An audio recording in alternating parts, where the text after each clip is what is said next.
Hey guys, CoolCheese here, and welcome back to another Destiny video. In today's video, I just wanted to do a brief little overview of my build for Trials. If you don't know, I stream on twitch.tv/CoolCheese101, get that little plug in there. And a lot of people ask me how I can use a build like this at a high level against cheaters, against recovs, against really fucking good teams. And so I thought I'd make a video just kind of explaining the ins and outs and little nuances of my build. So yeah, let's just hop right into it. I guess the best place to start is looking at my subclass. If we look at my subclass, I'm running Behemoth Titan. This is being filmed before the stasis changes coming on Thursday, just heads up. So this is before the major stasis nerfs. And I know Behemoth is getting hit pretty hard. However, I am still going to main Behemoth because unlike the other Titan classes, Striker, Sunbreaker, and Sentinel, Behemoth has the melee, which is essentially a get out of jail free card. Just like Hunters have their dodge and Warlocks have Icarus dash, you need that sense of mobility in order to play high level PvP. And so it's not necessarily a fact that Behemoth will be like S tier. I think after the stasis nerfs it won't be S tier. However, it will be the only competitive Titan class still within high-end 3v3. For my Behemoth Titan, I run Glacier Grenades, Cryoclasm, Howl of the Storm. I might replace Howl of the Storm with Tectonic Harvest after the update. Whisper of Conduction, Whisper of Shards, and Whisper of Chains. If I do end up switching to Tectonic Harvest, I will switch to, which one is it? Whisper of Rhyme. From Whisper of Chains to Whisper of Rhyme to capitalize off of that Stasis Overshield. The main gist of my build is just to get as much ice onto the field as possible. Just because the Behemoth's job on the team is to make sure the enemies can't push, right? And so I can throw a grenade at the ground, they can't push me. I can put a melee up, they can't push me. And then whenever I break those crystals, I get my grenade super quickly. And so it's really nice just having that constant, like, not even crowd control, but just, it's like Fortnite. It's literally Fortnite. I'm just cranking 90s, putting walls on the map that also give me damage resist and allow me to get my grenade quicker. I use my grenades a lot just to create cover for myself, especially within this sandbox where 120s and Deadmans are so relevant, and I use an SMG. It's kind of a tool to close the gap. So, like, let's say a Deadman's is 50 meters away from me. I throw a Glacier between us, I go up to the Glacier, and then I challenge him from behind it. So that way it's 25 meters as opposed to 50. That's why I love Behemoth. It allows me to close the gaps, and it allows me to create cover, which I really love. And that is not changing about the class, which is why I'm still going to run it. Now going to my exotic, I run Peacekeepers. The main reason I run Peacekeepers is because of my primary choice, the multi-mock. But if you don't know what Peacekeepers do, these exotics are insane. Essentially what they do is when you have your SMG in your hand, they give you the Dragon Shadow buff, which means increased sprint speed, slide speed, and distance, plus 50 mobility, and better than quick draw handling. So this is a very top tier exotic, as well as it does auto load your SMG very quickly when it's in your reserves, which is also really nice. But essentially this is like Dune Marchers and Ophidians, but you have to use an SMG, which I already use. So if you are using an SMG, Peacekeepers are mandatory in my opinion, and they're probably the best exotic in the game if you have like a multi-mock or a Shayura's Wrath equipped. Speaking of the multi-mock is probably my favorite gun in Destiny 2 ever. I know it came out last season, or it got reissued last season, but it has quickly become one of my favorite guns, hence the 14,000 kills. And the reason it's so good, especially within this sandbox, is that a lot of weapons in this sandbox have long range, but kill pretty slowly. 120s kill in 1 second flat, but have a shit ton of range. And Deadman's kills pretty quickly in comparison, and so you really want to have something that either outranges Deadman's, which is impossible, or can out-TTK Deadman's.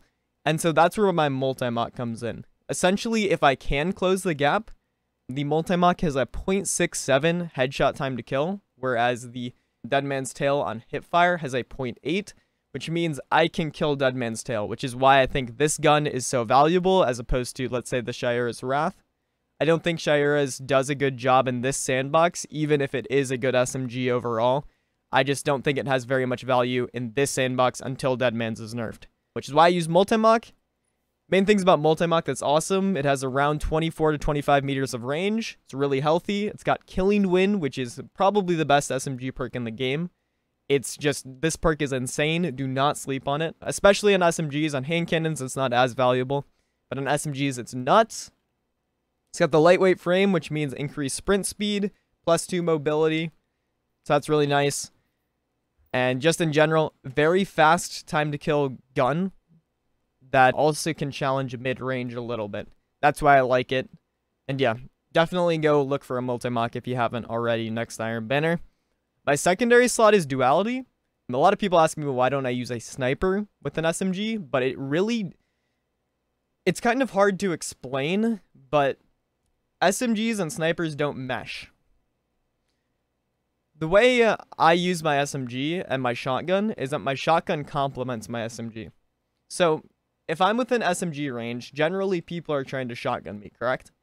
And so I'd much rather be able to get a couple shots into them with my SMG than quickly pull out my shotgun and buckshot them if I need to, because Duality is very, very good for that. If you don't know, the hipfire damage fall off on Duality registers as if it is a slug. So that means that the damage fall off on the hipfire pellets has a 12-meter damage drop off, which is pretty insane, even if the pellet spread isn't too favorable. What that means is that if I do 100 damage with my SMG and then switch to my shotgun within 12 meters, they'll die.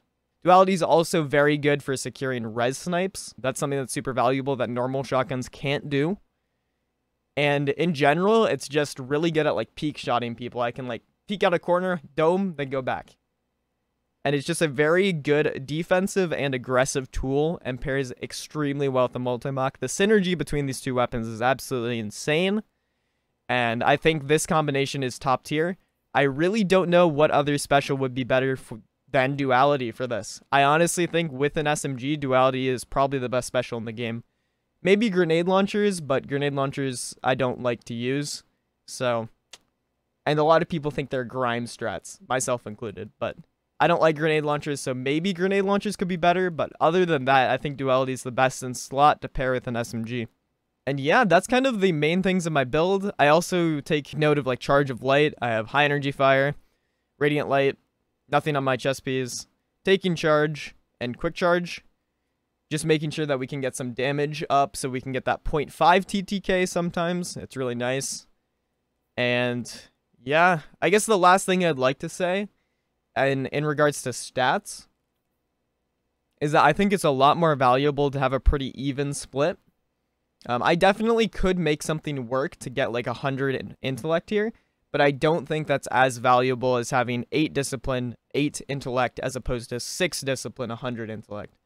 I'd much rather my neutral game be very strong to complement my super, while still having a good amount of intellect. 8 isn't bad by any means, but also 8 discipline is awesome. Same thing with resilience. Having my shield up that often, as well as having that extra damage resistance and extra health, is really nice. Mobility, I actually have 100 mobility because I get +2 from the lightweight and +5 from Peacekeepers. So it's 100, 7, 100, 8, 8, 6, which is really good. 6 being the lowest stat, but the thing is with something like Outreach, every time I pop my class ability, that shaves 5 seconds off of my melee cooldown, which is also really good. So I have my abilities nearly 24/7.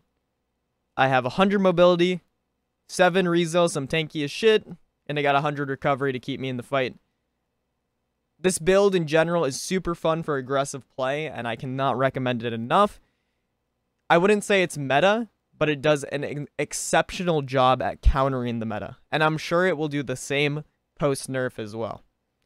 So, if you'd like to try this out, I highly recommend it. Peacekeepers, SMG. You can use Shires as well with Chaperone or Multi-Mach with Duality. Either one would work perfect.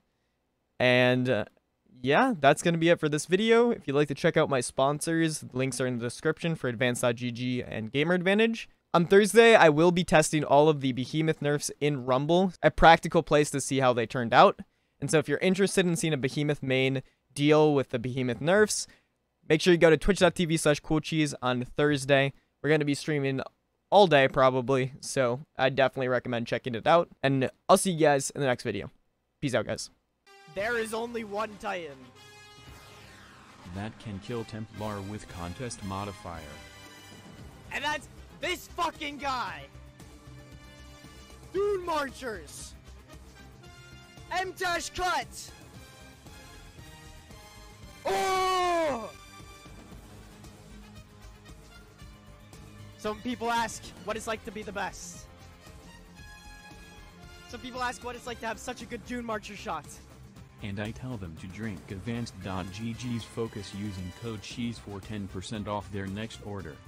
Focus is the best energy drink on the market for both studying and gaming, and it is what I personally use to get through hours upon hours of trials. Order Focus today using code CHEESE to support the channel and get yourself a great energy drink.